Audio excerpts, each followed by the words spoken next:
Hello, everybody. This is Rabbi Orel David, and we're back with UnapoloJEW podcast. It's been a while since I was here, and I wanted to talk about some crazy things that are happening right now. And I'm gonna try to do it with 8 points in 8 minutes because, as we all know, 8 minutes it took it for the police officer in Minneapolis to murder a man in front of the whole world. And I want to see if we can even bear 8 minutes today because I know nobody even have an attention span of 8 minutes. So I'll try to cover some things how Judaism is um, is seen, what's going on around us. Is this the end of the world? Is these things happened before? What should we do in the eyes of Judaism? And I'll try to cover it, like I said, with 8 points in 8 minutes. If I'll be able to, I'll be able to. If not, then just bear with me. But let's start with what we saw in Minneapolis was just horrific, right? I mean, somebody was murdered in front of the entire world for absolutely nothing. Um, and the site itself was crazy. And me as a Jewish man, it reminded me of scenes that was shot during the Holocaust, where German soldiers, Nazis, um, SS, Gestapo, whatever, was just killing Jews in the streets like they were like dogs. And seeing that cop with his hands in his pocket just murdering a man or choking a man, it just it reminds me of that. And growing up in a generation in Israel that really was the grandparents. So my generation, we all, or everybody that came from a European descent, had grandparents who survived the Holocaust. Basically, all of them, all of the, all of my European descended friends had grandparents who survived the Holocaust. And they used to bring them to our schools, and we used to talk to them, and they used to give lectures and tell us stories about what happened there. And it was all like so crazy. And because my grandparents didn't go through the Holocaust, they lived in Israel way before World War I, World War II, way before then.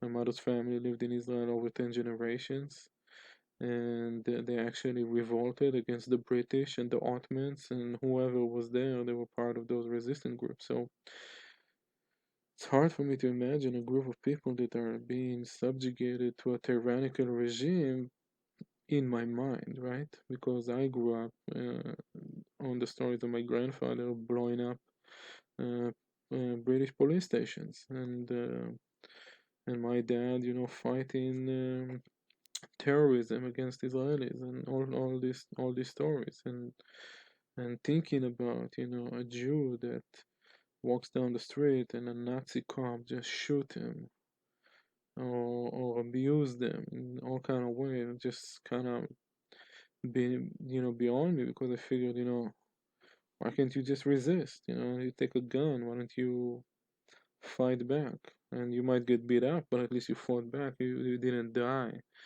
like a dog. And when I saw the video of the man in Minneapolis, it made me think about all these people, and I felt like I had some kind of a post-traumatic event, like a flashback of all the stories I heard about of the Holocaust survivors and what they had gone through.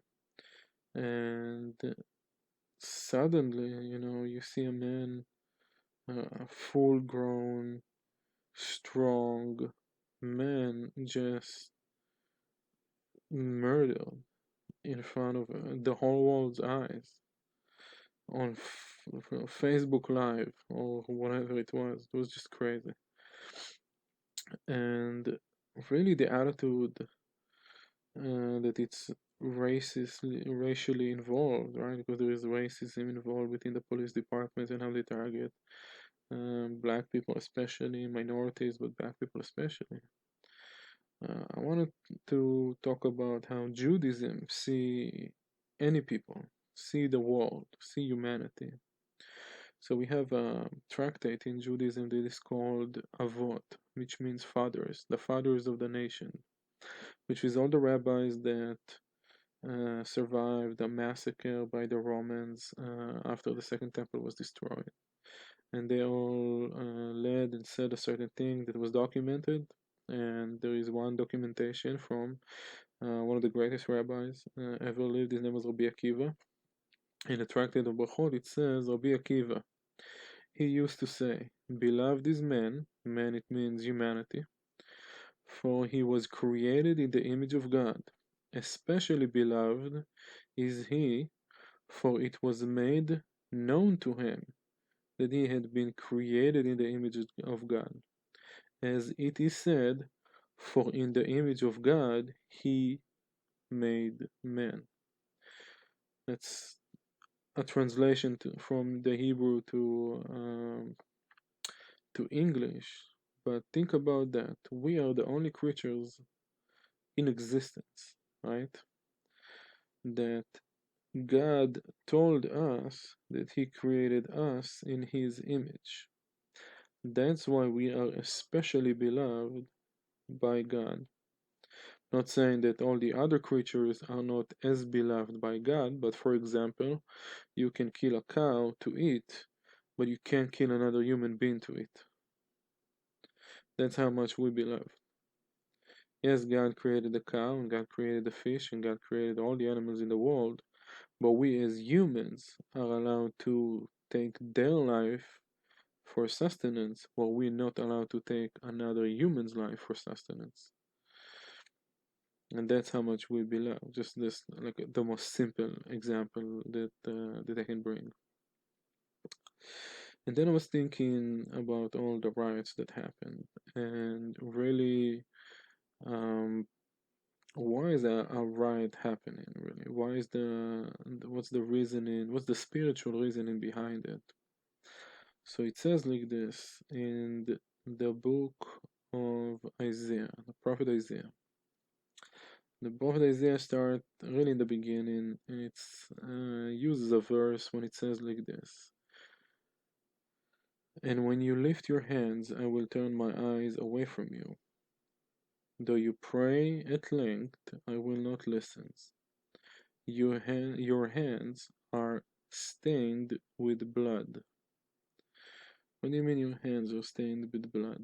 That verse was uh, referred to the priesthood in the Temple of Jerusalem, because the priestly blessing in Judaism is when the priest raises his hands up high and then he blesses the nation, and that blessing spreads to the nation.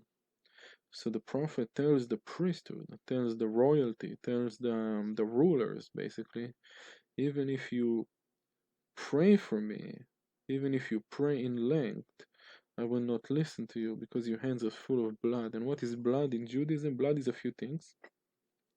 One, it's the literal meaning. Blood means bloodshed. And two, blood is also money.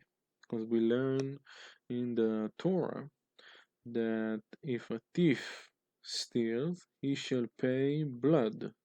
Blood means money. And we know when somebody spends a lot of time or a lot of his effort into getting money, it's almost like he's losing his own blood. And sometimes people's money is more important to them than their own blood. And that's what the prophet meant when he said that. I will I will turn my eyes away from you.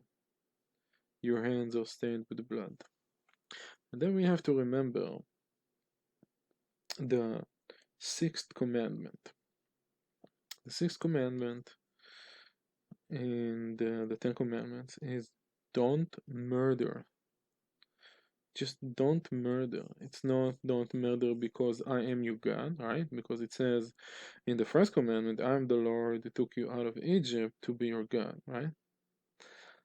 So don't make a statue, don't make an image, don't you gotta keep the Shabbat, you gotta do all these things.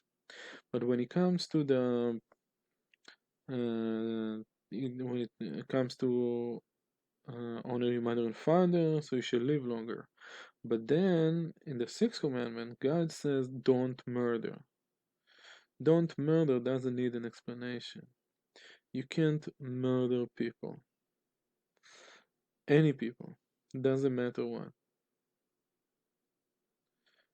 The debate is when you go to war, when you go to a holy war, and all of that. But when we look at what happened in Minneapolis, this wasn't no war. Nobody is at war. The whole idea that there is war on crime. Crime is not a war. Crime is a sociological problem that the organism within that society is trying to fix certain problems that they have, so they commit crimes or they commit acts that perceived by another group within that society as a crime. For example, jaywalking is not a crime. Humans are to walk. We or some members of society have dictated where to walk, thus making it illegal to other members of society where not to walk. But that doesn't make it a crime. That means there is a problem with how people view walking as a human being, or what is allowed or not allowed to do, and we need to ask ourselves, does it even make sense that another human being will tell a human being that he is not allowed to walk in a certain place? That doesn't even, that's not a crime. But murder is a crime, and when you murder someone for jaywalking, for selling loose cigarettes, for abusing no-knock warrants, for having a counterfeit $20 bill, when you murder someone because of that, that's the crime.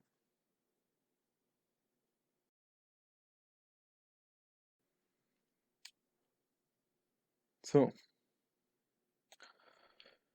there's another law in the Torah that says like this: blood vengeance is allowed. For example, if somebody killed a member of your family, the family of the deceased are allowed to avenge, are allowed to take a bounty, are allowed to persecute, are allowed to chase the murderer and to kill him. As it says, the blood avenger himself shall put the murderer to death. It is he who shall put him to death upon encounter. That means for you are allowed justice. The family members are allowed to have justice. In modern society, that aspect of law was taken away from the family and that was given to the court. The problem is that the courts do not uphold justice. They uphold laws and biases that was created by certain individual to oppress others. There is no sense of justice when a man goes to court. There is no sense of justice when a man um, gets pulled over by the police for not a crime. Like I said, if you didn't commit a crime, selling loose cigarettes is not a crime. Is it a tax problem? Maybe. Is that collapsing the United States or New York City or state economy because there was one guy selling loose cigarettes in the street? No, because we know that Wall Street's destroyed billions and trillions of dollars, and that didn't collapse the United States economy, and that didn't affect the New York State or New York City economy. Houses in America still expensive. Everybody in the world want to live here. It's the greatest economy in the world. So therefore, why would someone lose their life for that? And nobody's gonna pay for it. That means there is no justice. That means that the hand of the people who determine that justice are full of blood. And we come back to the sixth commandment that says don't murder. And when you murder and your hands are full of blood, God will turn his eyes away from you. Even if you pray, even if you beg, no matter what you're going to do, God will turn his eyes from you. And when God's not looking, that means you are vulnerable to get hurt.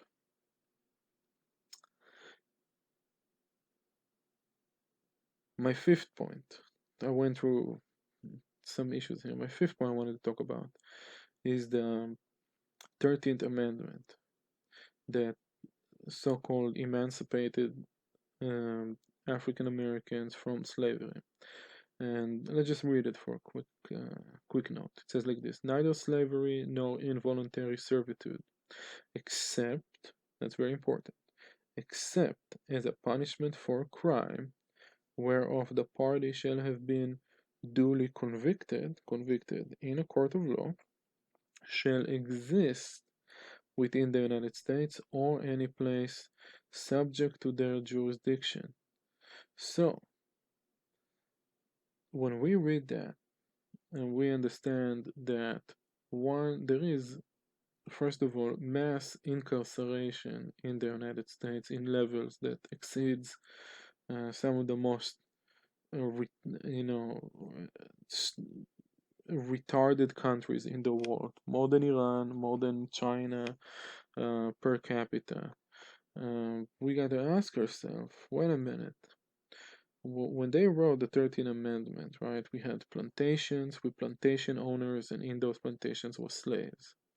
Today, we got something that's called the prison industrial complex. And guess who runs it? People that runs the prison system in the United States look, for some reason, exactly like the plantation owners and the people who work inside the prisons in manufacturing jobs, in cleaning. The people who operate that entire industry looks exactly like those slaves. So the 13th Amendment basically emancipated slaves, emancipated African American only if they are excluded them, sorry, but excluded them if they have committed a crime. Well, guess what?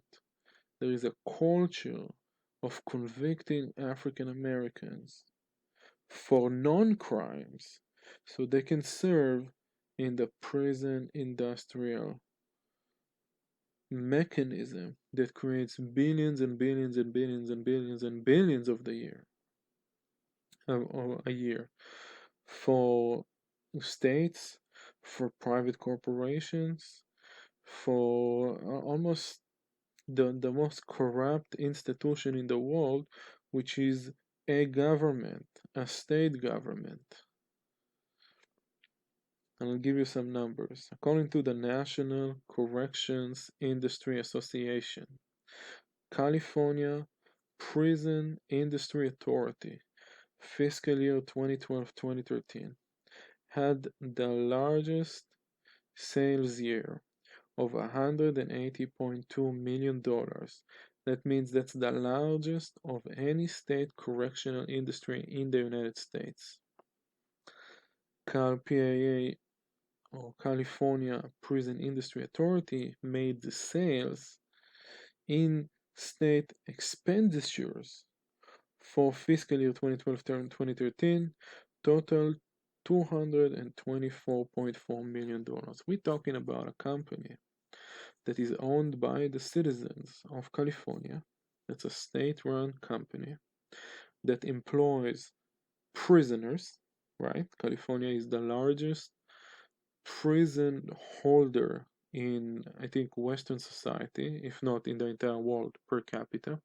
If you take all county jails, including all corrections and parole, probation, youth programs, camps, all of it, if you take all of that together, per capita, I think California is the largest in the world. Also have the biggest budget. California Department of Corrections budget is $12 billion a year. Their industrial arm, which is California Prison Industry Authority, made sales of $224.4 million. Please remember this data is 2012 to 2013 fiscal year. There was no data about how much money they made this year. $250 million. How did they make so much money? Well, they're manufacturing and selling to the state, but they are not paying for labor. In California, there is no manufacturing. I think Tesla may be the only factory in California that we know that operates in such a large scale. In California, you can't have a factory because of policy with OSHA and um, and taxation and minimum wage or whatever is the issue. But California, it's extremely hard to have a full, huge, large-scale manufacturing.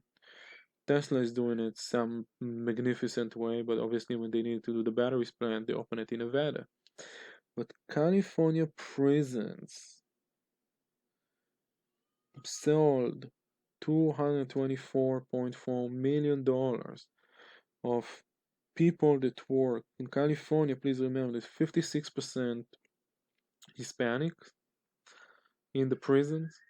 There is about, I would say, anywhere between 30 to 35% African Americans, and then only a handful, maybe 5% of white people. The rest is others and all kind of nationalities. But that's that. California, California, the only state south of the Mason-Dixon line, if I remember correctly, who did not have slavery as predominant, or did not have slaves at all, actually, I think. California has the biggest, largest state prison owned industry that makes $250 million in 2013, and I'm sure this past year was even more. The federal prison system, on the other hand, made this year about $500 million in revenue. In revenue. What other company do you know makes $500 million in revenue? Doesn't have to pay for employees. The people that work on the assembly line are inmates that get pennies, literally pennies, to work, so they can spend it in their commissary and canteen, and that's it. They work hours. If they don't go to work, guess what? They're gonna stay in prison longer. And guess who works? The blacks, the Hispanics. The whites in the prisons don't work. And if they work, they usually have a pretty lean, easygoing job. Usually work for the cops as clerks and porters and all kind of jobs like that. They don't really have to do a lot of work. So when you hear about the 13th Amendment and that slavery has been over, and when you see murder, absolute murder in the streets in a city like Minneapolis, in the United States, which is still an amazing place, the best place to do business, the best place to get educated, the best place to uh, basically improve your life. If a man wants, he can go from 0 to 100 in the US easily. But to see murder like that and not to understand what's behind it, what's behind the constant persecution by institutions of people of color, of people of ethnic descent, and not to understand that there is something that is so disconnected from the people who wrote the laws, the people that enforce the laws, they forgot that they are being watched by God. Because God made all men in his image. And when you spill the blood of your fellow man, don't forget that God is also the one who said, don't murder. And God was also the one who said that the blood avenger shall put the murderer to death. And don't forget that God said, is that when you lift your hands to pray for me, I will turn my eyes away from you. Your hands are stained with blood. When you murder people like Nazis in the street, like they were dogs, like they had no life into them, you just murder just for the murder, you will suffer the wrath of God. There's no politics into it. There is bad people that enslave, there is bad people that kill, there is bad people who forgot their place in the universe. And I forgot that there is a seeing eye and there is a hand who writes all their wrongdoings in a book. And when judgment day will come, that book will be open and they will pay for their actions. And slavery and murder and bloodshed is an abomination in the eyes of God. And it doesn't matter what color you are. If you are murdered, if you are enslaved, God hears your prayers. God hears everybody's prayers. But you need to know and to remember that God does not hear the prayers of the murderer, of the enslaver. Even if they pray in length, God will not listen to them, as their hands are stained with blood.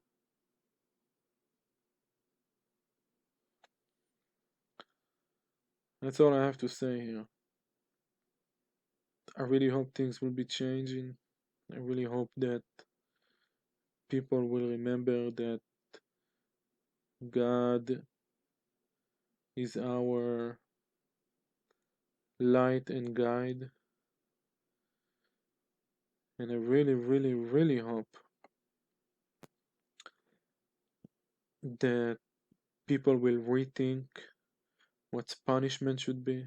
People will rethink what community correction should be. People need to rethink what is a crime in our super disgusting materialistic society. What is a freaking crime?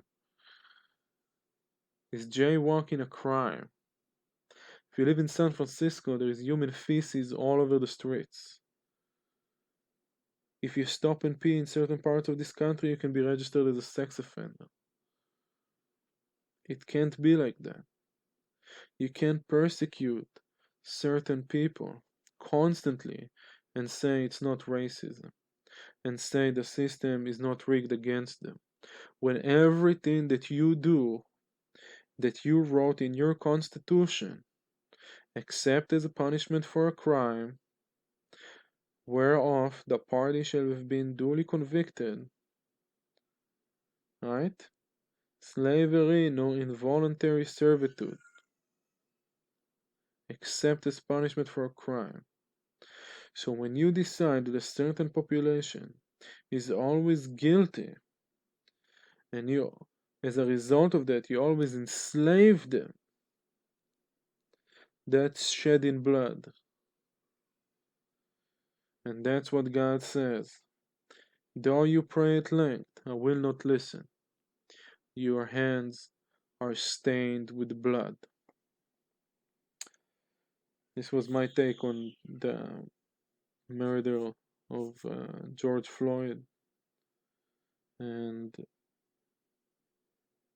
I hope everything will be okay. I'll pray to God for it. But people can't close their eyes anymore. We need to remember that tyrannical regimes did this, and it happened because of bad people, and it happens even more because of good people forget to put the bad people in check.